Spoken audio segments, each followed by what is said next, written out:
Telangana assembly స్పీకర్ను supreme court వివరణ కోరింది. ఏలేటి మహేశ్వర్ రెడ్డి వేసిన పిటిషన్పై స్పీకర్ను సుప్రీంకోర్టు వివరణ కోరింది. తదుపరి విచారణ ఫిబ్రవరి 6కు వాయిదా వేసింది కోర్టు. రైట్, తెలంగాణ అసెంబ్లీ స్పీకర్ను సుప్రీంకోర్టు వివరణ కోరింది. రైట్, ఇదే విషయంపై మరింత సమాచారాన్ని మా ఢిల్లీ ప్రతినిధి గోపి మనకు అందిస్తారు. గోపి, అనుష, స్పీకర్ పై బీజేపీ ఎల్పీ నేత ఏలేటి మహేశ్వర్ రెడ్డి దాఖలు చేసిన పిటిషన్ పైన ఈ రోజు సుప్రీంకోర్టు విచారణ కొనసాగించింది. అయితే బీఆర్ఎస్ నేతలు కౌశిక్ రెడ్డి అదేవిధంగా కేటీఆర్ దాఖలు చేసిన పిటిషన్లకే ఈ యొక్క పిటిషన్ ని కూడా జత చేస్తూ సుప్రీంకోర్టు నిర్ణయం తీసుకోవడం జరిగింది. స్పీకర్ పై కోర్టు ధిక్కరణ వాద్యంలో గతంలో ఇటు కేటీఆర్ అదేవిధంగా పాడి కౌశిక్ రెడ్డి దాఖలు చేసిన పిటిషన్ తో పాటు ఈ పిటిషన్ ని కూడా కలిపి విచారిస్తామంటూ కూడా కోర్టు తన అభిప్రాయాన్ని చెప్పడం జరిగింది. పార్టీ ఫిరాయింపులకు పాల్పడిన వ్యవహారంలో ఈ సుప్రీంకోర్టు ఇచ్చిన తీర్పును అమలు చేయడం లేదంటూ కూడా ఈ యొక్క బీజేపీ ఎల్పీ నేత దాఖలు చేసిన పిటిషన్ లో పేర్కోవడం జరిగింది. మరి మహేశ్వర్ రెడ్డి పిటిషన్ పైన సమాధానం చెప్పాలంటూ కూడా ఇటు స్పీకర్ కార్యాలయానికి నోటీసులు జారీ చేయడం జరిగింది. అన్ని పిటిషన్లను కలిపి విచారణను వచ్చే నెల 6వ తేదీకి ధర్మాసనం వాయిదా వేసింది. హరీష్, ఎస్ గోపి, అంటే పిటిషన్ పై విచారణ సందర్భంగా ఎటువంటి వాదనలు కొనసాగాయి? గతంలో దాఖలు చేసిన పిటిషన్ ను పరిగణనలోకి తీసుకుంటూ ఈ పిటిషన్ ని కూడా దానికి జత చేస్తూ నిర్ణయం తీసుకోవడం జరిగింది. అన్ని పిటిషన్లను కలిపి 2 వారాల తర్వాత విచారణ చేస్తామనేది మాత్రమే సుప్రీంకోర్టు ధర్మాసనం చెప్పడం జరిగింది. కానీ ఎటువంటి ఈ విచారణ సందర్భంగా ఎటువంటి వాదోపవాదాలు అయితే జరగలేదు. కేవలం పిటిషన్ పైన సమాధానాన్ని ఇవ్వాలంటూ కూడా కౌంటర్ దాఖలు చేయాలంటూ కూడా స్పీకర్ కు నోటీసులు అయితే ఇవ్వడం జరిగింది. మరి ఈ జస్టిస్ సంజయ్ కరోల్ ధర్మాసనం ఈ 3 పిటిషన్లు కలిపి ఒకేసారి విచారణ జరుపుతామంటూ కూడా ఈ సందర్భంగా చెప్పడం జరిగింది. Harisha, right, thank you Gopi.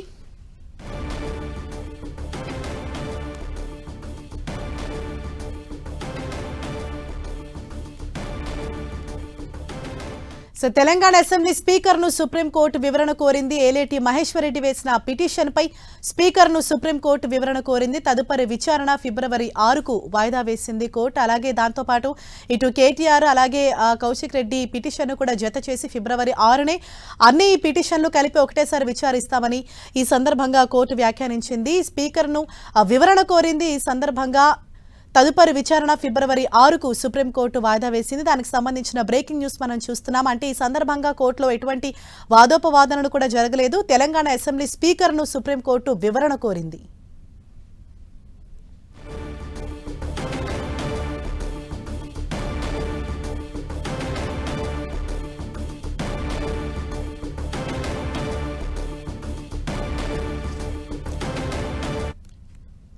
Telangana assembly స్పీకర్ను సుప్రీంకోర్టు వివరణ కోరింది. ఏలేటి మహేశ్వర్ రెడ్డి వేసిన పిటిషన్పై స్పీకర్ను సుప్రీంకోర్టు వివరణ కోరింది. తదుపరి విచారణ ఫిబ్రవరి 6కు వాయిదా వేసింది కోర్టు. 6వ తారీఖునే అన్ని పిటిషన్లను ఒకటేసారి జత చేసి విచారిస్తామని కోర్టు వ్యాఖ్యానించింది. రైట్, ఢిల్లీ నుంచి మా ప్రతినిధి గోపి మనకు అందుబాటులో ఉన్నారు. గోపి, ఇప్పుడు సుప్రీంకోర్టు ఏదైతే తీర్పునిచ్చిందో దీనిపైన ఇప్పుడు కాంగ్రెస్ ఏ విధంగా ముందుకెళ్లే అవకాశం ఉంది?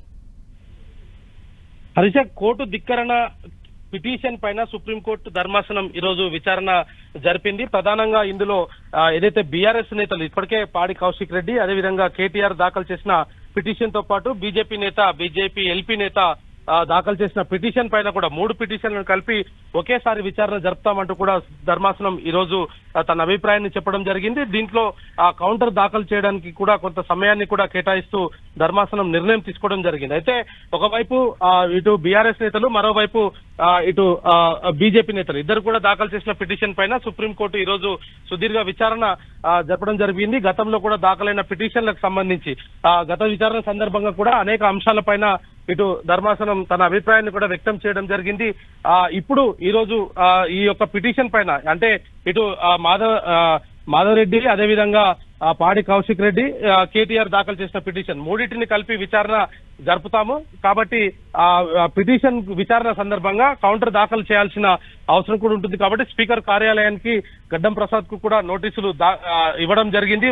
వాళ్ళను కూడా తమ వివరణ ఇవ్వాలంటూ కూడా ఈ సందర్భంగా కోరడం జరిగింది. అయితే 10 మంది ఎమ్మెల్యేలు ఈ పార్టీ మారారంటూ కూడా దాఖలు చేసిన ఈ పిటిషన్ లో అంటే ముఖ్యంగా ఇటు ఆ 10 మంది ఎమ్మెల్యేలు ఇటు బీఆర్ఎస్ కండువా వదిలేసి కాంగ్రెస్ కండువా ఎమ్మెల్యేలు ఇటు బీఆర్ఎస్ కండువా వదిలేసి కాంగ్రెస్ కండువా కప్పుకున్నారంటూ కూడా ఇటు బీఆర్ఎస్ నేతలు సుప్రీంకోర్టును ఆశ్రయించడం జరిగింది. ఆ తర్వాత వాళ్ళపైన నిర్ణయం ఏదో ఒకటిగా 3 నెలల్లో తీసుకోవాలంటూ కూడా గత విచారణ సందర్భంగా సుప్రీంకోర్టు కూడా చెప్పడం జరిగింది. మరి వీటన్నిటిపైన కూడా సుదీర్ఘ వాదనలు కూడా కొనసాగడం జరిగింది. ఆ తర్వాత ఈ కోర్టు ధిక్కరణ అంటే 3 వారాల సమయం గడిచిపోయింది. అయినప్పటికీ కూడా ఇటు స్పీకర్ కార్యాలయం ఎటువంటి నిర్ణయం తీసుకోవట్లేదు అనేది కూడా ఇటు బీఆర్ఎస్ నేతలు పిటిషన్ దాఖలు చేయడం జరిగింది. దీన్ని కోర్టు ధిక్కరణగా పరిగణించాలంటూ కూడా ఈ పిటిషన్ లో పేర్కోవడం జరిగింది. అయితే వీటన్నిటిపైన కూడా విచారణ జరిపిన అనంతరం సుప్రీంకోర్టు ఈ యొక్క విచారణ సందర్భంగా కూడా ఇప్పుడు బీజేపీ నేత ఎల్లటి మాధవరెడ్డి ఇచ్చిన పిటిషన్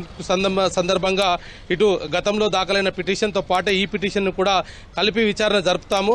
అయితే స్పీకర్ కార్యాలయం కూడా గతంలో గడువు ముగియక ముందుకే స్పీకర్ కార్యాలయం కూడా ఒక పిటిషన్ కూడా వేయడం జరిగింది. ఇంకా విచారణకు మరింత సమయం కావాల్సి ఉంది, విచారణ ఇంకా పూర్తి కాలేదు, కొంతమంది ఎమ్మెల్యేలను విచారించే సమయం కూడా దొక్కలేదు, వాళ్ళకు నోటీసులు జారీ చేసినప్పటికీ కూడా వాళ్ళు విచారణకు రాలేదంటూ కూడా ఆ సందర్భంగా ఇటు ఆ స్పీకర్ కార్యాలయం ధర్మాసనానికి తెలియజేయడం జరిగింది. అయితే ఆ సందర్భంలో కూడా ఇటు ఆ సుప్రీంకోర్టు కీలక వ్యాఖ్యలు చేయడం జరిగింది. డే టు డే విచారణ జరపాలని తాము ఇప్పటికే చెప్పామంటూ ఈ విషయంలో మరోసారి చెప్పడం ఉండదు, మేమే విచారణ జరుపుతామంటూ కూడా ఆ సందర్భంగా సుప్రీంకోర్టు కూడా చెప్పడం జరిగింది. సో వీటన్నిటిని కూడా ప్రస్తుతం సుప్రీంకోర్టు దృష్టికి తీసుకురావడం జరిగింది. ఇది ఖచ్చితంగా కోర్టు ధిక్కరణే అంటూ కూడా ఇటు బీఆర్ఎస్ నేతలు అదేవిధంగా బీజేపీ నేతలు కూడా వాళ్ళ తరఫున న్యాయవాదులు సుప్రీంకోర్టు దృష్టికి తీసుకురావడం జరిగింది. సో వీటన్నిటిని కూడా ఈరోజు పరిశీలించిన ధర్మాసనం ఫిబ్రవరి 6వ తేదీన ఈ 3 పిటిషన్లను కలిపి విచారణ జరుపుతాము. ఇప్పటికే స్పీకర్ కార్యాలయం ఈ కేసులో 7 మంది ఎమ్మెల్యేల పైన కొంత క్లీన్ చిట్ ఇచ్చిన నేపథ్యంలో